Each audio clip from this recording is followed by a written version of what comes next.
한국에서 믿기 힘든 충격적인 장면이 펼쳐졌습니다. 세상에 이런 일이 있나요? 연봉 10억 나토 사무국 전략정책국 국장이 한국 재래시장에서 완전히 얼어붙었습니다. 20년간 한국을 위협하고 후진적인 나라라고 생각해왔던 그녀가 목격한 장면은 상상을 초월했습니다. 이건 말이 안 돼. 어떻게 이런 일이 가능하지? 더 충격적인 건 한국인들은 너무나 당연하다는 듯 행동하고 있었다는 것입니다. 그녀가 링크드인에 올린 글은 불과 며칠 만에 698만 뷰로 전 세계적 화제가 되었고 BBC와 테드에서까지 강연 요청이 쏟아졌습니다. 과연 나토 간부가 한국 시장에서 받은 충격의 정체는 무엇일까요? 저는 엘리사 슈나이더입니다. 연봉 20억인 나토 사무국 전략정책국 국장으로 20년 넘게 일해오며 제 삶은 완벽한 계획과 세계적인 통제 하에 움직여왔습니다. 그런 제가 한국이라는 나라에 대해서만큼은 단 한 번도 좋은 감정을 가진 적이 없었죠. 벨기에 브뤼셀의 나토 본부에서 동맹국 전략회의를 주재하던 그날도 마찬가지였습니다. 독일, 프랑스, 미국 대표들과 함께 러시아 견제 전략을 논의하고 있었는데 갑자기 제 휴대폰이 울렸습니다. 딸 미아의 전화였어요. 엄마, 지금 병원에 있어. 조산 위험이 있다고 해서 응급실로 왔는데 미아의 떨리는 목소리가 들려왔습니다. 순간 머릿속이 하얘졌어요. 미아는 제 유일한 딸이자 한국 사위 유진과 결혼해 서울에 살고 있었거든요. 임신 7개월인데 조산 위험이라니. 지금 상황이 어떤데? 의사는 뭐라고 하더냐? 저는 회의실을 나와 복도로 나가며 물었습니다. 의사가 절대 안정을 취해야 한다고. 엄마 무서워. 그 순간 20년 전 기억이 떠올랐어요. 제가 처음이자 마지막으로 한국에 갔던 그 끔찍한 출장 말입니다. 당시 저는 나토 신임 분석관으로 부산에서 열리는 국제안보 컨퍼런스에 참석했었죠. 그때 현지 시장에서 겪었던 일들이 머릿속에 선명하게 되살아났습니다. 부산의 어느 전통시장이었어요. 제 지갑에서 50만 원이 사라졌고 시장 상인은 터무니없는 바가지 요금을 요구했었죠. 바닥은 미끄럽고 더러웠고 냄새는 코를 찌를 정도였습니다. 그날 저는 마음속으로 다짐했어요. 다시는 이런 무질서한 나라에 오지 않겠다. 하지만 지금은 달랐습니다. 제 딸이 위험에 처해 있었어요. 미아야, 엄마가 지금 출발할게. 오늘 밤 비행기로 갈 수 있는지 알아보겠어. 전화를 끊고 즉시 비서에게 연락했습니다. 인천공항으로 가는 가장 빠른 항공편을 예약해주세요. 오늘 밤이면 좋겠고 늦어도 내일 아침에는 출발해야 합니다. 동료들에게 긴급 상황을 설명하고 회의를 마무리했습니다. 독일 본의 아파트로 돌아가 급히 짐을 챙기는 동안에도 머릿속은 복잡했어요. 20년 만에 다시 한국 땅을 밟아야 한다는 현실이 달갑지 않았거든요. 특히 미아가 전화해서 했던 말이 계속 맴돌았습니다. 유진이 전통시장에서 몸에 좋은 음식을 사오겠다고 했는데 그 지저분하고 비위생적인 시장 말이군요. 임신부가 그런 곳의 음식을 먹어도 되는 건가요? 제가 기억하는 한국의 전통시장은 위생관념이 전혀 없는 곳이었어요. 물고기 비린내와 야채 썩은 냄새가 뒤섞인 그 공간에서 파는 음식을 임신한 딸이 먹는다고 생각하니 걱정이 더 커졌습니다. 비행기표를 끊으며 생각했어요. 한국의 의료 시스템은 믿을만할까? 병원 시설은 깨끗할까? 20년 전 제가 본 한국은 아직 개발도상국의 모습이 많이 남아있던 나라였거든요. 짐을 싸면서도 마음은 무거웠습니다. 딸을 위해서라면 어디든 가야 하지만 왜 하필 그 나라여야 할까요? 제가 그토록 피하고 싶었던 혼란스럽고 무질서한 그곳 말입니다. 공항으로 향하는 택시 안에서 저는 다시 한번 다짐했어요. 최대한 빨리 일을 끝내고 돌아오자. 병원과 호텔 외에는 절대 나가지 말자. 특히 그 더러운 시장 근처에는 얼씬도 하지 말자. 하지만 운명이란 참 아이러니한 것 같습니다. 제가 그토록 피하려 했던 한국이, 그리고 그 전통시장이 제 인생을 완전히 바꿔놓을 줄은 그때 꿈에도 몰랐거든요. 13시간의 긴 비행을 마치고 인천공항에 도착했을 때 저는 이미 지쳐 있었습니다. 하지만 딸을 생각하면 한시도 쉴 수 없었어요. 공항에서 나오자마자 보인 것은 한글로 가득한 간판들과 빠르게 움직이는 사람들이었습니다.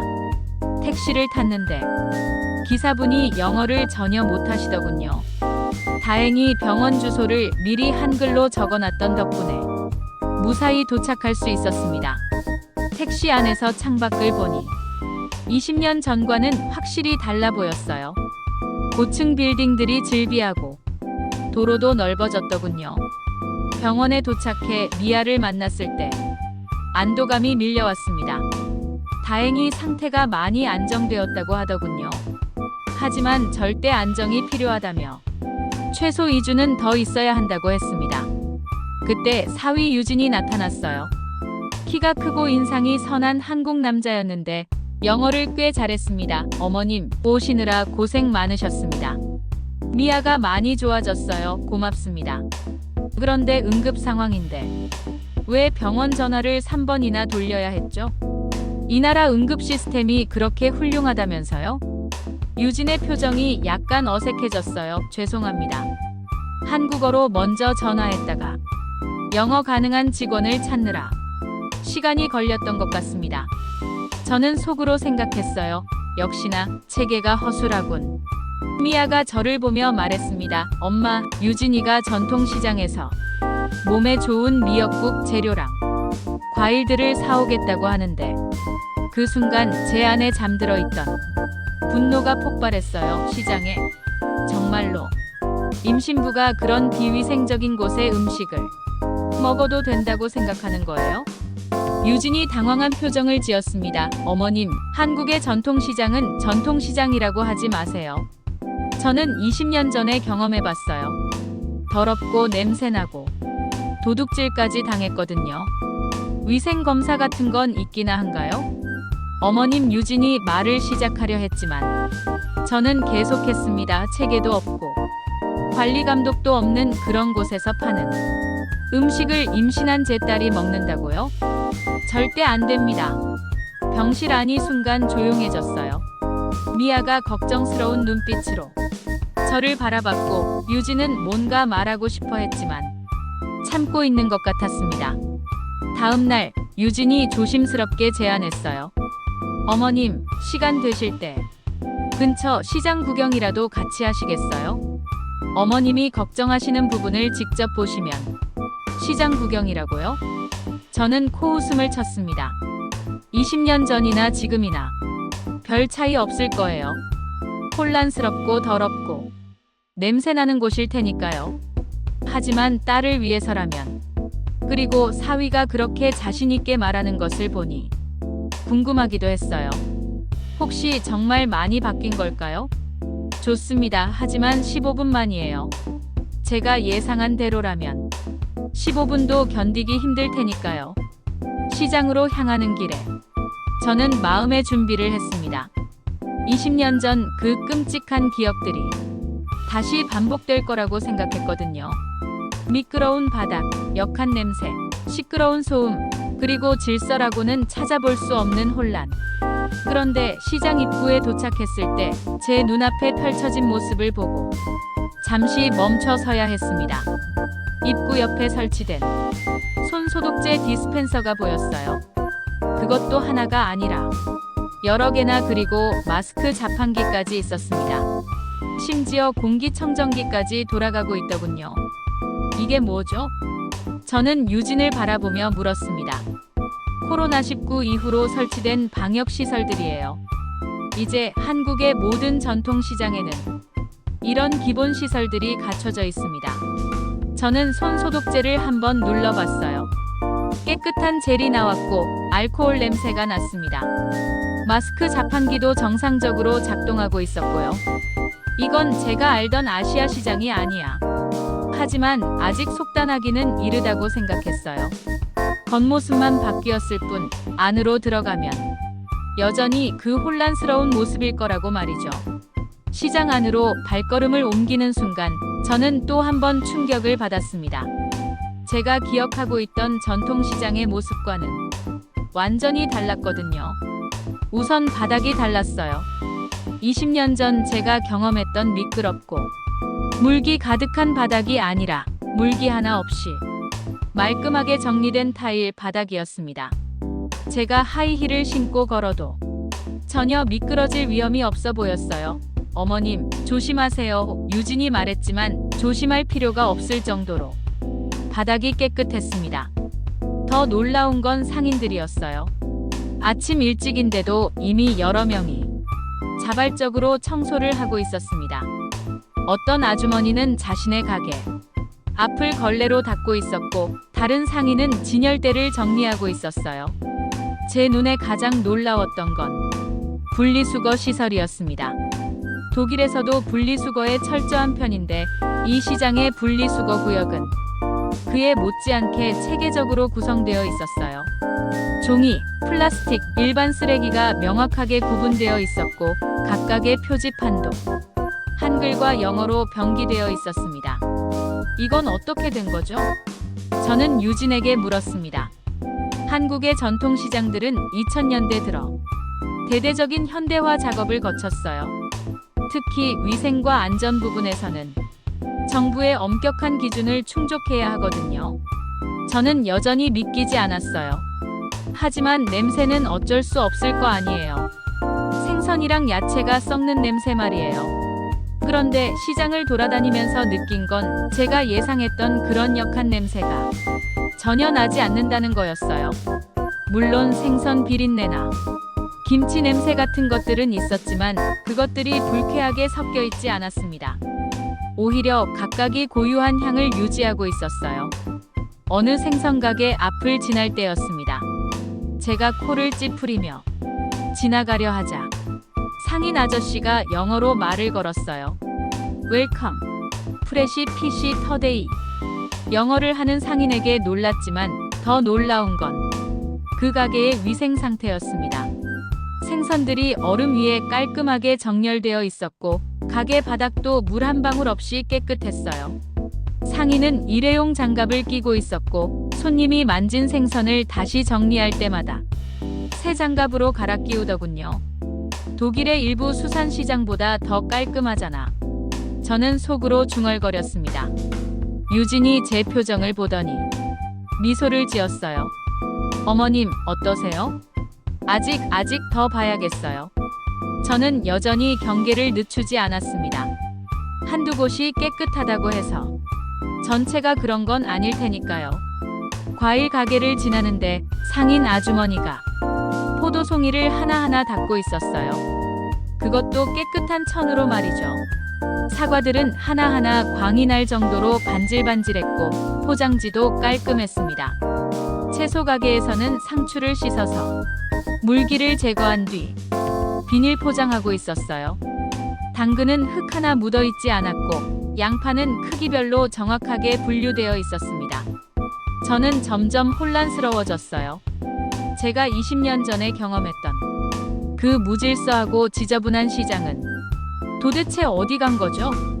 이 깔끔하고 체계적인 모습이 정말 한국의 전통시장 맞나요? 한 김치 가게 앞에서 잠시 멈춰 섰습니다. 유리창 너머로 보이는 주방이 보였는데 상인들이 머리에 위생모를 쓰고 앞치마를 두르고 김치를 만들고 있었어요. 바닥은 물론이고 조리대까지 반짝반짝 윤이 나더군요. 이건 정말 전통시장이 맞나요? 저는 유진에게 물었습니다. 네, 어머님. 이게 2024년 한국의 전통시장이에요.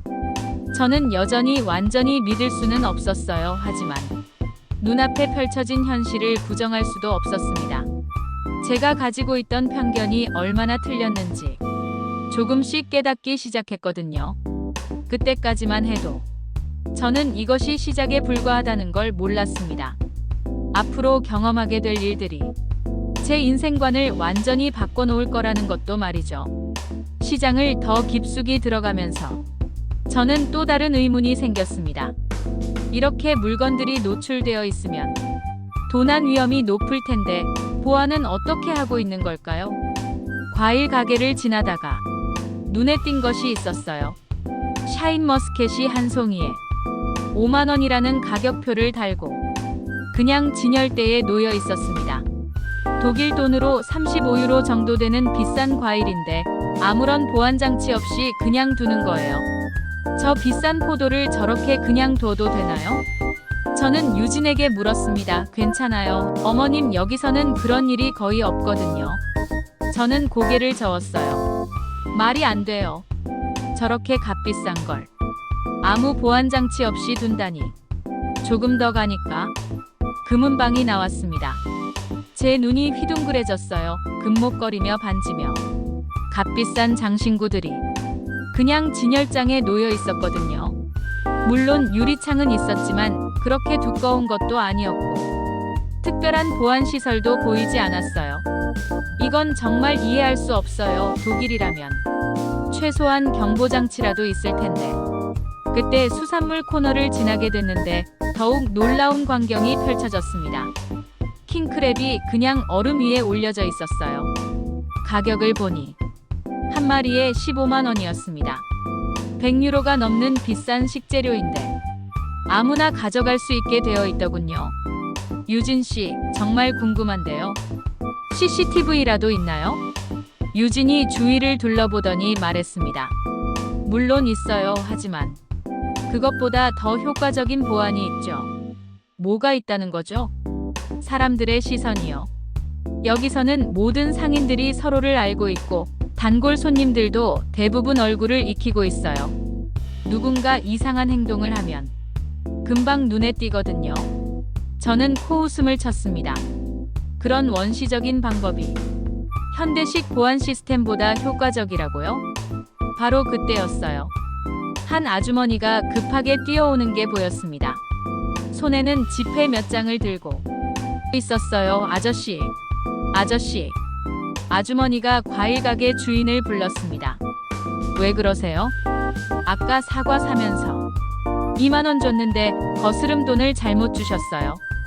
1만 원 더 주셨더라고요. 과일 가게 아저씨가 손을 내저었어요. 아니에요. 맞게 드렸을걸요. 아니에요. 집에 가서 세어보니까 분명히 1만 원이 더 있었어요. 이거 가져가세요. 그 장면을 보고 저는 말문이 막혔습니다. 거스름 돈을 더 받았는데 굳이 돌려주러 온 거예요. 독일에서도 흔히 볼 수 있는 일은 아닌데. 유진이 제 표정을 보더니 설명했어요. 어머님, 여기서는 이런 일이 자주 있어요. 실수로 돈을 더 받으면 다시 가져다 주고 물건을 깜빡하고 두고 가도 상인이 보관해뒀다가 다음에 와서 찾아가곤 하죠. 정말로요? 네, 한 번은 제가 지갑을 떨어뜨린 적이 있는데 다음 날 와보니까 그 자리 상인분이 그대로 보관하고 계시더라고요. 카드며 현금이며 하나도 빠짐없이 말이에요. 저는 점점 혼란스러워졌어요. 제가 알고 있던 상식과는 너무나 다른 세계였거든요. 하지만 혹시 나쁜 사람이 와서, 물론 100% 완벽하지는 않아요. 하지만 신뢰를 바탕으로 한 이 시스템이 지금까지 잘 작동하고 있어요. 사실 도난 사건은 CCTV보다 이웃 상인들의 제보로 해결되는 경우가 더 많거든요. 한 치킨집 앞을 지나는데 카운터에 현금이 그냥 놓여 있었어요. 주인은 뒤에서 치킨을 튀기고 있었고 손님은 스스로 거스름 돈을 가져가고 있었습니다. 저기 봐요. 저는 유진을 가리키며 말했습니다. 손님이 돈을 더 가져갈 수도 있잖아요. 그런 일은 거의 없어요. 설령 있다고 해도 상인분들이 금방 알아차리죠. 그리고 무엇보다 그런 행동을 하면 이 시장에서 발을 붙이기 어려워져요. 저는 도저히 이해할 수 없었어요. 시스템이나 제도적 장치 없이 어떻게 이런 신뢰가 가능한 거죠? 어머님, 여기는 단순히 물건을 사고 파는 곳이 아니에요. 하나의 공동체거든요. 상인들끼리도 서로 돕고 손님들도 단골이 되면 가족처럼 대해주시죠. 그런 관계에서는 신뢰가 가장 효과적인 보안 시스템이 되는 거예요. 나중에 알게 된 일이지만 그날 제가 본 것은 한국 전통시장만의 독특한 사회적 자본이었습니다. CCTV나 경보장치보다 훨씬 강력한 인간관계의 네트워크가 작동하고 있었던 거죠. 하지만 그때의 저는 아직도 의심스러웠어요. 과연 이런 시스템이 정말 효과적일까? 혹시 제가 보지 못한 부분에서는 다른 문제들이 있는 건 아닐까? 시장을 둘러보면서 저는 또 다른 궁금증이 생겼습니다. 결제 시스템은 어떨까요? 아마 아직도 현금만 받는 후진적인 시스템일 거라고 생각했어요. 첫 번째로 들른 곳은 떡볶이 가게였습니다. 할머니 한 분이 운영하시는 작은 포장마차 같은 곳이었어요. 여기서는 당연히 현금만 받겠죠? 저는 유진에게 속삭였습니다. 유진이 떡볶이를 주문했는데 할머니가 카드 단말기를 꺼내시는 거예요. 그것도 최신형으로 보이는 무선 단말기였습니다. 신용카드 되시나요? 할머니가 유진에게 물어보셨어요. 네, 카드로 할게요. 결제가 순식간에 끝났습니다. 제가 나토에서 공식만 찬 비용을 결제할 때보다도 빨랐어요. 이게 어떻게 된 거죠? 저는 놀라서 물었습니다. 유진이 웃으며 설명했어요. 할머니, 외국인 손님이신데 QR코드 결제도 보여주세요. 할머니가 친절하게 휴대폰을 꺼내서 QR코드를 보여주셨습니다. 이걸로도 결제 가능해요. 카카오페이, 네이버페이, 토스 다 돼요. 저는 눈을 의심했어요. 이 작은 포장마차에서 QR코드 결제까지 가능하다니요. 할머니, 언제부터 이렇게 하신 거예요? 저는 서툰 영어와 제스처로 물어봤습니다. 할머니가 유진에게 한국어로 말씀하시자 유진이 통역해줬어요. 코로나19 때부터 비대면 결제가 필요해서 시작하셨대요. 처음에는 어려우셨는데 시장 상인회에서 교육도 해주고 설치도 도와줘서 지금은 편하게 쓰신다고 하세요. 다음에 간 곳은 과일 가게였습니다. 아저씨가 포도를 포장해 주시면서 말씀하셨어요. 결제는 어떻게 하실래요? 카드, 현금, 페이 다 돼요. 유진이 휴대폰을 꺼내서 화면을 보여줬어요. 삼성페이로 할게요. 휴대폰을 단말기에 갖다 대자 바로 결제가 완료됐습니다. 저는 정말 놀랐어요. 독일의 일부 대형마트보다 결제 옵션이 더 다양하잖아요. 생선가게에서는 더욱 놀라운 일이 있었습니다. 외국인 관광객으로 보이는 중국인 부부가 와서 위챗페이로 결제하고 있었어요. 외국 결제 서비스도 받나요? 저는 상인에게 물어봤습니다. 상인 아저씨가 영어로 대답해 주셨어요. Yes, WCHAT Pay, ALIPAY, 비저, 마스터카드 all OK. 그뿐만 아니라 계산대 옆에는 각종 결제 방법을 안내하는 스티커들이 붙어 있었어요. 한국어, 영어, 중국어, 일본어로 쓰여진 안내문도 있었고요. 이건 나토 예산 승인보다 빠르게 결제되잖아요. 저는 감탄하며 말했습니다. 유진이 웃었어요. 한국의 결제 시스템은 세계에서 가장 앞서 있다고 해요. 특히 모바일 결제 분야에서는 말이죠. 한 김치 가게에서는 할아버지가 운영하고 계셨는데 손님이 스마트워치로 결제하는 걸 봤어요. 할아버지도 전혀 당황하지 않으시고 능숙하게 단말기를 조작하시더군요. 할아버지도 이런 최신 기술에 익숙하시네요. 제가 놀라서 말했더니 유진이 통역해드렸어요. 할아버지가 웃으시며 한국어로 대답하셨고 유진이 전해줬습니다. 손자가 가르쳐줘서 배우셨대요. 처음에는 어려웠는데 지금은 현금보다 편하다고 하세요. 거스름 돈 계산할 필요도 없고 가짜 지폐 걱정도 없으니까요. 노점에서도 마찬가지였어요. 길거리에서 붕어빵을 파는 아주머니조차 카드 단말기를 갖고 계셨습니다. 붕어빵 하나에 1,000원인데 카드로 받나요? 저는 물어봤어요. 네, 됩니다. 요즘은 현금 가지고 다니는 사람이 별로 없어서요. 정말 신기했어요. 독일에서는 아직도 많은 곳에서 소액 결제 시 현금을 선호하는데 여기서는 1,000원짜리 붕어빵도 카드로 결제하고 있었거든요. 한 야채 가게에서는 더욱 놀라운 것을 봤습니다. 할머니가 태블릿으로 재고 관리를 하고 계시는 거예요. 할머니가 태블릿을 쓰세요? 저는 유진에게 물었습니다. 네, 요즘 많은 상인분들이 디지털 기기를 활용해서 장사하세요. 재고 관리부터 매출 관리까지 다 앱으로 하시는 분들도 많아요. 저는 완전히 놀랐어요. 제가 생각했던 전통시장의 모습과는 정반대였거든요. 현금만 받는 후진적인 곳이 아니라 오히려 최첨단 결제 시스템을 갖춘 곳이었습니다. 이런 결제 시스템은 언제부터 도입된 건가요? 저는 궁금해서 물었어요. 정부에서 전통시장 현대화 사업의 일환으로 지원했어요. 상인들에게 카드 단말기를 무료로 제공하고 수수료도 낮춰줬거든요. 그래서 이제는 웬만한 가게는 다 카드 결제가 가능해요. 저는 그때 깨달았어요. 제가 한국의 전통시장에 대해 가지고 있던 편견이 얼마나 잘못된 것이었는지를 말이죠. 시장을 돌아다니면서 저는 또 하나의 우려가 있었습니다. 바로 가격 문제였어요. 20년 전 부산에서 경험했던 바가지 요금과 복잡한 흥정 과정이 생각났거든요. 첫 번째 시험은 과일을 사는 것이었습니다. 사과를 파는 가게에 들어가서 가격을 물어봤어요. 사과는 얼마예요? 저는 영어로 물었습니다. 원 애플 2,000, 원 식스 애플즈 1만 원. 상인 아저씨가 명확하게 대답해 주셨어요. 저는 속으로 생각했어요. 이제 흥정이 시작되겠군.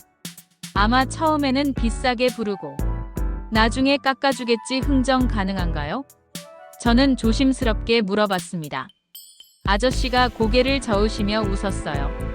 노바그 AI닉 픽스트 프라이스 번 I give you one more free.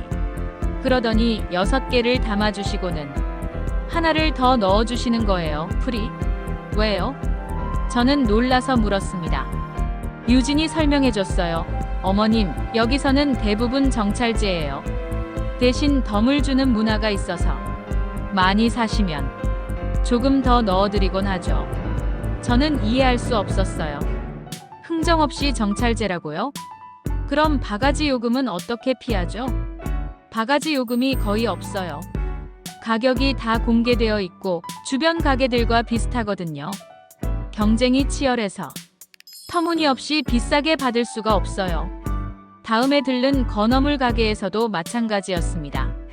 가격표가 명확하게 붙어 있었고 흥정을 시도해도 정해진 가격이에요라는 답변만 돌아왔어요. 그럼 외국인이라고 더 비싸게 받지 않나요? 저는 의심스러워서 물었습니다. 아니에요. 가격은 누구에게나 똑같아요. 상인 아주머니가 단호하게 말씀하셨어요. 실제로 확인해보기 위해 유진에게 먼저 가서 같은 상품의 가격을 물어보게 했어요. 그리고 제가 따로 가서 물어본 결과 정말 똑같은 가격이었습니다. 감귤을 파는 가게에서는 더욱 감동적인 일이 있었어요. 1만 원어치를 샀는데 아주머니가 봉지에 감귤을 담으시더니 2개를 더 넣어주시는 거예요. 이거 덤이에요. 많이 사주셔서 감사해요. 아주머니의 미소가 너무나 따뜻했어요. 저는 말문이 막혔습니다. 흥정이라는 복잡하고 때로는 불쾌한 과정 대신 정으로 하는 할인이 있다니요. 이건 감동의 계산 방식이네요. 저는 유진에게 말했습니다. 어머님이 느끼신 게 바로 한국의 정문화예요. 계산적인 할인이 아니라 마음에서 우러나는 배려인 거죠. 생선 가게에서도 비슷한 경험을 했어요. 고등어를 5마리 샀는데 아저씨가 작은 고등어 1마리를 더 넣어주시면서 말씀하셨어요. 이건 고양이 주라고 덤으로 드리는 거예요. 저는 웃음이 나왔어요. 고양이는 없는데요? 그럼 어머님이 드세요. 회로 드시면 맛있어요. 한 떡집에서는 더욱 놀라운 일이 있었습니다. 인절미를 샀는데 할머니가 다른 종류의 떡을 조금씩 담아주시는 거예요. 이것들은 뭐예요? 저는 물어봤습니다. 유진이 통역해 주었어요. 시식용으로 드리는 거래요. 다음에 오실 때 마음에 드는 걸로 사시라고요. 저는 정말 감동받았어요. 단순히 물건을 팔고 사는 관계가 아니라 서로를 배려하는 따뜻한 관계였거든요. 한 김치 가게에서는 할아버지가 김치를 포장해 주시면서 이야기해 주셨어요. 유진이 통역해 준 내용은 이랬습니다. 외국인 손님이 오시면 늘 기뻐요. 우리 음식을 좋아해 주시니까요.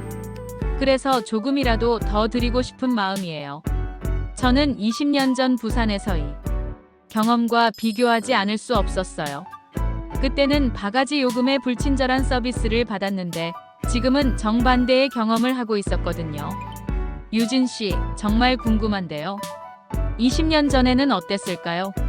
제가 경험한 게 정말 일반적이었을까요? 유진이 잠시 생각하더니 대답했어요. 아마 그때는 외국인 관광객이 많지 않아서 상인분들도 어떻게 대해야 할지 몰랐을 거예요. 지금은 다문화 가정도 많고 외국인 손님들도 많이 오셔서 자연스럽게 친화적으로 변했죠. 한 과자 가게에서는 아주머니가 제게 직접 시식을 권해주셨어요. 맛보시고 사세요. 맛없으면 안 사셔도 돼요. 이런 여유로운 태도도 신기했어요. 독일에서도 이런 식으로 장사하는 곳은 많지 않거든요. 시장을 나오면서 저는 생각했어요. 흥정이라는 복잡하고 때로는 신경전 같은 과정 대신 따뜻한 정과 배려가 있는 거래. 방식이 얼마나 아름다운가를 말이죠. 이런 방식이 훨씬 더 인간적이네요. 저는 유진에게 말했습니다. 네, 어머님. 이게 바로 한국 전통시장만의 매력이에요. 하지만 저에게는 아직도 한 가지 의문이 남아 있었어요. 과연 위생과 안전관리는 어떨까요? 겉으로 보기에는 깨끗해 보이지만 실제 조리 과정이나 식품 보관은 어떨까요? CHAPTER7- 시스템이 없으면 혼란스러워. 마지막 의문을 해결하기 위해 저는 다음날 새벽 5시에 시장에 가보기로 했습니다. 진짜 모습을 보려면 장사 준비하는 시간에 가야 한다고 생각했거든요. 유진이 너무 이른 시간 아니에요? 라고 했지만 저는 고집을 부렸어요. 바로 그 시간에 가야 진실을 볼 수 있어요. 새벽 5시, 아직 어둠이 가시지 않은 시장에 도착했습니다. 그런데 제가 예상했던 혼란스러운 모습은 어디에도 없었어요. 오히려 질서정연하게 움직이는 사람들의 모습이 인상적이었습니다. 첫 번째로 본 것은 상인들의 청소 작업이었어요. 각자 자신의 가게 앞을 물로 씻고 걸레로 닦고 진열대를 정리하고 있었습니다. 그것도 누가 시키지 않았는데도 말이죠. 한 생선가게 아저씨는 얼음을 갈아서 진열대에 깔고 생선을 하나하나 점검하고 계셨어요. 상한 것은 따로 분리하고 신선한 것만 진열하시더군요. 아저씨, 이렇게 매일 하시는 거예요? 저는 영어로 물어봤습니다. Yes, everyday fresh. PC very important. 아저씨가 대답해 주셨어요. 그때 파란색 조끼를 입은 사람들이 시장으로 들어왔어요. 유진에게 물어보니 구청에서 나온 위생관리 공무원들이라고 하더군요. 위생 점검 따위는 없을 거라고 생각하셨죠? 유진이 미소를 지으며 말했습니다. 네, 솔직히 그랬어요. 공무원들이 각 가게를 돌아다니며 체크리스트를 확인하고 있었어요. 온도계로 냉장고 온도를 재고 유통기한을 확인하고 위생 상태를 점검하고 있었습니다. 한 분식집에서는 더욱 놀라운 광경을 봤어요. 오픈 주방에서 아주머니가 떡볶이 재료를 준비하고 계셨는데 처음부터 끝까지 모든 과정이 보였거든요. 아주머니는 일회용 위생 장갑을 끼고 앞치마를 두르고 머리에는 위생모까지 쓰고 계셨어요. 떡을 씻고 야채를 다듬고 소스를 만드는 모든 과정이 깨끗하고 체계적이었습니다. 저기 보세요. 조리 과정이 다 보이잖아요. 저는 유진에게 말했습니다. 네, 요즘은 오픈 주방이 대세예요. 손님들이 직접 볼 수 있으니까 더 신경 쓰게 되죠. 김밥집에서는 할머니가 김밥을 만들고 계셨는데 재료 하나하나를 정말 정성스럽게 다루고 계셨어요. 당근은 끓는 물에 살짝 데치고 시금치는 깨끗하게 씻어서 물기를 제거하고 단무지는 일정한 크기로 자르고 계셨죠. 할머니, 매일 이렇게 정성스럽게 하시나요? 제가 물어봤더니 유진이 통역해 주었어요. 할머니의 대답이 정말 인상적이었어요. 이 시장은 우리 자부심이에요. 정직하게 해야 오래 장사할 수 있어요. 한 두부집에서는 아저씨가 새벽 3시부터 두부를 만들기 시작하셨다고 하더군요. 콩을 불리고 깔고 끓이고 응고시키는 전 과정을 직접 하신다는 거예요. 공장에서 만든 것보다 맛있어요? 저는 물어봤습니다. 당연하죠. 방부제도 없고 당일 만든 거니까 신선하고요. 유진이 아저씨의 말을 전해줬어요.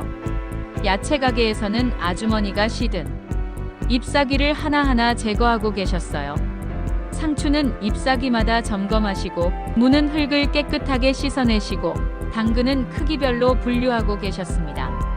이런 정성스러운 작업을 매일 하시는 거예요? 저는 감탄하며 물었어요. 유진이 아주머니께 물어보고 대답해줬습니다. 손님들이 좋은 걸 가져가셔야 다음에도 오시니까요. 그게 장사의 기본이래요. 한 정육점에서는 아저씨가 고기를 부위별로 정리하고 계셨는데 작업대며 칼이며 모든 도구가 반짝반짝 윤이 났어요. 고기를 자를 때마다 칼을 닦고 장갑을 갈아 끼우고 계셨습니다. 독일의 정육점과 비교해도 전혀 뒤지지 않네요. 저는 속으로 생각했어요. 한 어묵집에서는 할아버지가 어묵을 직접 만들고 계셨어요. 생선을 갈아서 반죽하고 모양을 만들고 기름에 튀기는 전 과정을 보니까 정말 정성스러웠어요. 할아버지, 어묵 만드는 게 쉽지 않으실 텐데. 저는 유진을 통해 말씀드렸어요. 할아버지의 대답이 가슴에 와 닿았어요. 50년 넘게 해온 일이에요. 맛있게 드시는 손님들 보면 보람이 있어요. 시장을 한 바퀴 돌면서 저는 완전히 생각이 바뀌었어요. 시스템이나 제도적 관리가 없어도, 아니 오히려 그런 것들보다 더 강력한 자율적 질서가 있었거든요. 각 상인들이 자신의 일에 대한 자부심과 책임감을 갖고 있었고, 그것이 곧 최고의 품질 관리 시스템이 되고 있었어요.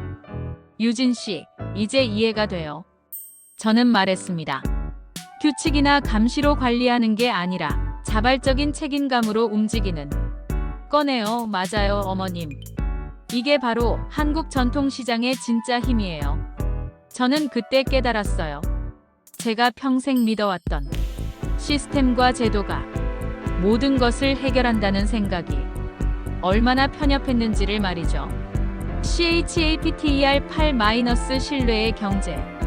한국에서 보낸 2주가 지나고 딸 미아의 상태도 완전히 안정되었습니다. 이제 독일로 돌아갈 시간이었어요. 하지만 제 마음은 예전과 완전히 달라져 있었습니다. 비행기에서 저는 지난 2주간의 경험을 정리해 보았어요. 제가 20년 동안 갖고 있던 한국에 대한 편견들이 하나하나 무너지는 과정이었거든요. 브뤼셀에 도착하자마자 저는 곧바로 컴퓨터 앞에 앉았습니다. 써야 할 글이 있었어요. 한국형 상호신뢰 기반 시스템은 글로벌 리더십의 미래라는 제목으로 나토 내부 보고서를 작성하기 시작했습니다. 보고서에는 제가 목격한 모든 것들을 상세히 기록했어요. 시스템이 아닌 신뢰로 작동하는 보안, 최첨단 결제 기술과 따뜻한 인정이 공존하는 상거래, 자발적 책임감으로 유지되는 품질 관리하지만 보고서만으로는 부족했어요. 더 많은 사람들에게 알리고 싶었거든요. 링크드인에 글을 올렸습니다. 저는 20년 동안 한국을 위험하고 후진적인 나라라고 생각했습니다. 특히 전통시장은 비위생적이고 무질서한 곳이라고 믿어왔어요. 하지만 제가 틀렸습니다. 그리고 제가 경험한 모든 것들을 솔직하게 적었어요. 손소독제와 마스크 자판기가 설치된 시장 입구, 물 한 방울 없이 깨끗한 바닥, 실내로 작동하는 보안 시스템, 최첨단 결제 기술, 정으로 하는 할인, 자발적 품질 관리. 한국은 제가 바꿔야 할 나라가 아니라 제가 배워야 할 나라였습니다. 글을 올린 지 몇 시간 만에 엄청난 반응이 일어났어요. 좋아요가 수천 개씩 늘어났고 댓글도 수백 개가 달렸습니다. 독일 동료들, 다른 나토 회원국 공무원들, 심지어 전혀 모르는 사람들까지 제 글을 공유하고 있었어요. 다음 날 아침 BBC에서 인터뷰 요청이 왔습니다. 그 다음에는 독일의 DW 방송에서도 연락이 왔어요. BBC 인터뷰에서 기자가 물었습니다. 나토 고위 관리자가 한국 전통시장에서 받은 감동이라니 구체적으로 무엇이 그렇게 특별했나요? 신뢰입니다. 저는 확신을 갖고 대답했어요. 서구 사회는 모든 것을 시스템과 제도로 해결하려고 하는데 한국의 전통시장에서는 인간 대 인간의 신뢰가 가장 효과적인 시스템으로 작동하고 있었어요. DW 인터뷰에서는 더 구체적인 질문이 나왔습니다. 유럽의 전통시장과 비교했을 때 어떤 차이점이 있었나요? 기술과 인정의 조화입니다. 저는 설명했어요. 독일의 시장들도 나름 체계적이지만 한국처럼 최첨단 기술과 따뜻한 인간관계가 자연스럽게 어우러진 곳은 본 적이 없어요. 인터뷰들이 방송되자 더 큰 반향이 일었습니다. 유럽 전역에서 한국의 전통시장에 관심을 갖기 시작했어요. 한 달 후 테드에서 강연 요청이 왔습니다. 한국 전통 재래시장이라는 제목으로 18분간 강연했어요. 강연에서 저는 이렇게 말했습니다. 우리는 종종 기술이 모든 문제를 해결할 것이라고 생각합니다. 하지만 진정한 혁신은 기술과 인간성이 조화를 이룰 때 일어납니다. 한국의 전통시장이 바로 그 완벽한 예시입니다. 강연 영상이 유튜브에 올라가자 조회수가 100만을 넘어섰어요. 전 세계에서 댓글이 달렸습니다. 한국인으로서 자랑스럽습니다. 우리나라 시장도 이렇게 발전했으면 좋겠어요. 신뢰 경제에 대해 다시 생각해보게 됩니다. 나토 내부에서도 변화가 일어났어요. 제가 제안한 신뢰 기반 결제 실험 모델이 실제로 검토되기 시작했거든요. 엘리사, 당신의 한국 경험이 우리 조직 문화까지 바꾸고 있어요. 동료가 말했습니다. 하지만 가장 큰 변화는 저희 가족에게 일어났어요. 미아는 건강한 아들을 출산했고 저는 한국을 다시 찾았습니다. 이번에는 손자를 보러 말이죠. 공항에서 유진이 마중 나왔을 때 저는 진심으로 말했어요. 미안했어요. 당신과 당신 나라에 대해 편견을 가지고 있었네요. 괜찮아요. 어머님 이해해요. 하지만 이제는 다르시잖아요. 그렇습니다. 이제는 정말 달랐어요. 시장에서 손자를 위한 이유식 재료를 사면서 저는 상인들과 자연스럽게 대화를 나눴어요. 더 이상 의심하거나 경계하지 않았습니다. 할머니가 된 기분이 어때요? 떡집 할머니가 물어보셨어요. 행복해요. 이렇게 좋은 곳에서 자라게 돼서 더욱 기뻐요. 저는 진심으로 대답했습니다. 그날 밤 미아와 유진 그리고 갓 태어난 손자와 함께 저녁을 먹으면서 저는 생각했어요. 편견이란 얼마나 무서운 것인가를. 20년 동안 제가 놓친 것들이 얼마나 많은가를. 하지만 지금이라도 깨달을 수 있어서 감사했어요. 그리고 이 경험을 통해 전 세계 많은 사람들이 서로를 이해하게 되었다면 그것만으로도 충분히 의미 있는 일이라고 생각했습니다. 엄마, 이제 한국이 어때요? 미아가 물었습니다. 이제야 진짜 한국을 본 것 같아. 저는 웃으며 대답했어요. 그리고 배울 것이 정말 많은 나라라는 걸 알았어. 창밖으로 보이는 서울의 야경을 바라보며 저는 다짐했습니다. 앞으로는 어떤 나라든 어떤 사람이든 편견 없이 바라보겠다고. 그리고 제가 틀렸을 때는 기꺼이 인정하고 배우겠다고 말이죠. 그것이 진정한 글로벌 리더가 가져야 할 자세라고 생각했거든요. 20년간 품어온 편견이 무너지는 순간 진짜 배움이 시작됩니다. 한국 전통시장에서 발견한 신뢰의 힘은 단순한 쇼핑을 넘어 인생을 바꾸는 경험이었어요. 여러분도 편견 없는 눈으로 세상을 바라보시길 바랍니다. 이 이야기가 도움이 되셨다면 좋아요와 구독 버튼 눌러주세요. 다음에도 더 감동적인 이야기로 찾아뵙겠습니다.